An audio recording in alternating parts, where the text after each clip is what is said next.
Hello mga Kalas Pinas Travels! Gusto nyo rin bang ma-experience ang Armenia? Lalong-lalo na at napalapit na naman ang winter season?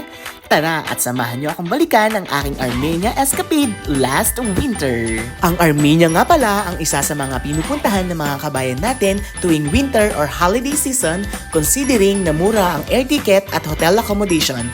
Idagdag pa ang mga murang bilihin dito. Ang tanong? Magkano nga ba ang ginastos ko for my 3 days and 2 nights stay sa Yerevan, Armenia? So kung kayo ay nagpaplano na bumisita sa Armenia, I advise na dapat malayo pa lang ay nagbubook na kayo ng inyong package through Las Pinas Travels and Tourism. Dahil the closer the date, mas nagmamahal lahat, especially ang air ticket.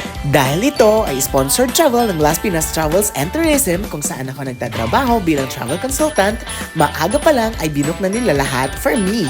And guess what? Kung magkano lahat ng inabot ng tour package ko. Pero bago ang lahat, palike naman ang aming Facebook page, Las Pinas Travels Abu Dhabi and Las Pinas Travels Dubai. Salamat! At ito na nga mga kabayan!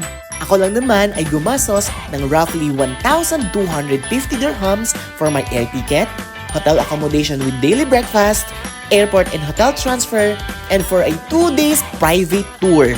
O diba sobrang mura mga kabayan? Pero guys, ang tour naman is optional. Kung gusto nyo na mas makamura pa, pwede naman kayong mag-DIY na lang. Pero syempre, much better at mas less hassle kung mag-a-avail na kayo ng may kasama ng tour. Kaya ano pang hinihintay nyo mga kabayan? Ayain na mga loved ones, mag-book na sa Las Pinas Travels and Tourism hanggat maaga. At sabay-sabay nyong i-experience ang Majestic Armenia.